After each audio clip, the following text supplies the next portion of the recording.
Hey, how's everybody doing? My name's Coupe and I'm back, and I'm playing some TDM on BoatYard.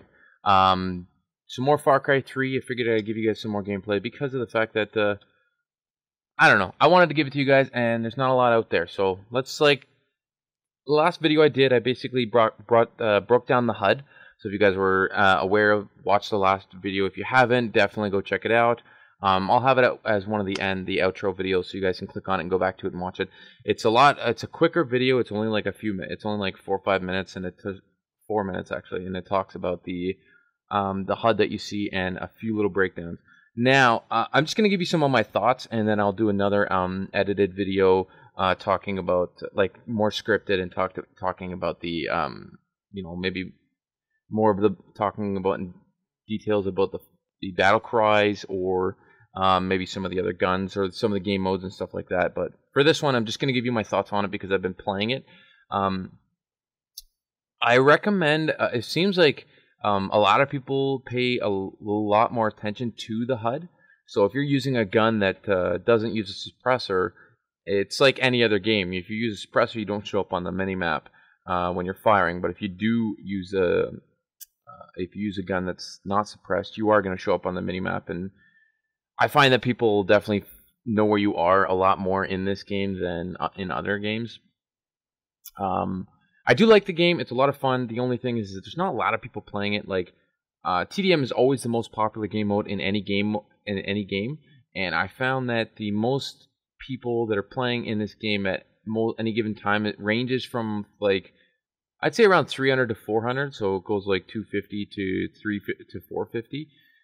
Don't really find that much more playing in TDM, but I don't know. So I wish that there was more people playing, and I wish that there wasn't. Now, one thing I wanted to talk about was the revive. It's kind of reviving. Basically, what you're doing is you're bringing your teammate back if they're down.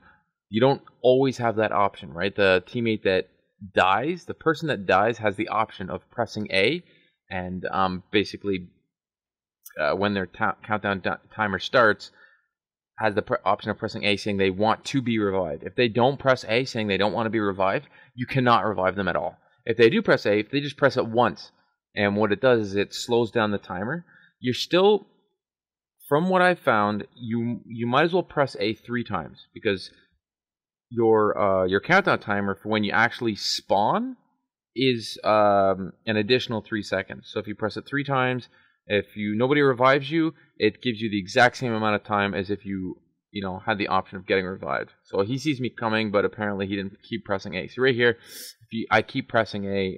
When it's white, I'm not pressing it, but when it's blue, that means I am pressing it. So I pressed it once and then checked out the score just to see what was up. What else do I want to talk about? It's fun. The only thing that bothers me is it's not the sensitivity. It's what the hell is it called? It's when you're moving your joystick, when you're looking around in other games that have perfected it. No matter what speed you're moving your joystick at, the view will keep up with it. And there's some games that haven't really perfected it yet, and basically it has a gradual it looks at a gradual speed. And Far Cry 2 was way worse, even though I still played the shit out of that game because the game was a lot of fun. But this one, it's not as bad. It's kind of halfway between getting it right and Far Cry 2. So what I'm talking about is when you're pressing, say, all the way right on the control stick, you're pressing all the way to the right, it will start out slow and it'll pick up speed. So it doesn't just if you press all the way, it should just go all the way. But this game, it's it picks up speed. It's not as bad. It's only just a minor detail, a minor effect. So if you can get used to it, turn your sensitivity up really high. They also have a lot higher sensitivity in this game than they did in Far Cry 2. So you can just turn it up really high. What I did just there is I healed myself. If you are within your last 10%, I'm just throwing out a number. I think it's pretty accurate though. If you're in your last 10% of your health, you've gotten injured from flame, from bullets, whatnot, you have the option of healing yourself. And what it does is it basically it heals you a lot faster than as if you sat there and let your health regenerate. But you can only do it if you're in the last like I said, the last like 10% of your health. See right here, I'm about 50% of my health, and it's not allowing me to heal myself. It just speeds up the healing process, the health regeneration process. I liked it a lot. It's unique, and there's a whole bunch of different things you can. Some of them, like you saw me do there, is pulling a nail out of my arm. There's bandaging yourselves up. For usually flame, it's usually like you pat yourself down, and that's like part of the healing process. And there's a whole bunch of them. I remember for Far Cry 2, there's like 20 different things. There was like if you hurt yourself from falling and you're almost dead, you could, what it would do is it would realign your ankle. Bullets, you would pull bullets with use needle nose pliers to pull bullets out of your forearm. There's anything that you could possibly think of. A twig. I remember one time I fell and I got like a twig in my arm. It would pull a twig out of my arm. It was pretty cool. And what else is what are the things I do like about this game? On the left, I talked about your health meter in the previous game, but I didn't talk about the blue strip because I didn't see it very much. And what the blue strip, I didn't want to shoot the guy right away, the guy that was right in front of me, because of the fact that I don't know, I felt I could get him at any time, and I wanted to get the guys that were farther away, which I was having trouble seeing. The blue is your vest. You can choose to wear a vest as one of your like equipments at the beginning of the game. When you create your classes, you can choose to wear a vest, and that's what I'm wearing. It's not like Juggernaut. It's just a vest, and it does protect from bullet damage, but it doesn't protect from explosive damage. And then there's a vest you can choose to put on for explosive damage, but you can only wear one vest at any given time. You can't wear two vests, so you can't have like the explosive one and the bullet reduction one. So you have to pick and choose. There's a decent amount of options. You figure there could be more. I don't know. I don't mind it. It's a different game, right? The battle cry is one thing. I'm gonna get down into a breakdown more of it.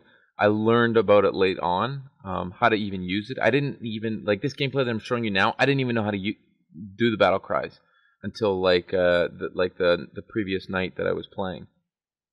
The next night, actually, I actually had one gameplay. I don't know if I'm going to use it because I think the whole gameplay wasn't too good. But I remember I actually deleted a lot of stuff. I checked the final scores. If it wasn't like top of the leaderboard, I just deleted everything. But I had this one game where I was playing where I was just using the pistol, and I got like 7 or 8 kills in a row with the pistol, which I was fucking really happy about. I should have checked them all and kept that one just for that clip, but I didn't, and that's alright because I'm not making a montage. I'm just gathering gameplays. If I feel one's solid, maybe I'll do a montage. But if I'm gonna do a montage, I will start capturing intending for a montage, not commentary worthy. Just like going in there, guns blazing, trying to get a really good like little spree. This is one of those. I kept picking up other people's guns because of the fact that this game, it's really bad for the fact that when you pick up somebody's gun, what it does is it only gives you 10 bullets for that gun. It doesn't give you any more. And that kind of frustrates me. I think it's kind of stupid. So this guy was trying to kill me, and his teammate did. Yeah, I think it should give you the gun, the ammunition, the amount of what was left in that person's clip. But all it does is give you the 10 bullets, which sucks. And even if you run over somebody's gun and it's similar to yours, it still only gives you 10 bullets. It's stupid.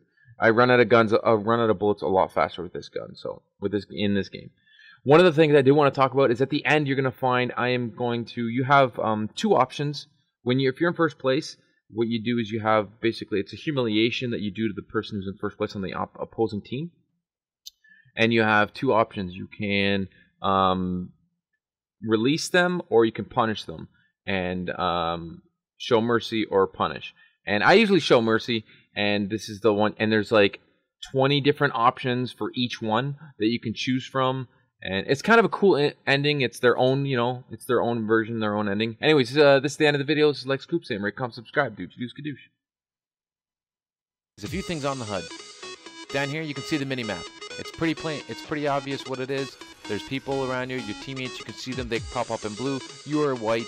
Enemies pop up in red when they show up, whether they show up from firing or whether your teammates bring out some scouts. On the left here, this is your health meter. You can see how well you're doing and if you're about to die. Alright, this is your points meter. It tells you how many points you've accumulated, and it tells you how close you are to getting your next point streak. Now, there's 3 different point streaks. There's scouts,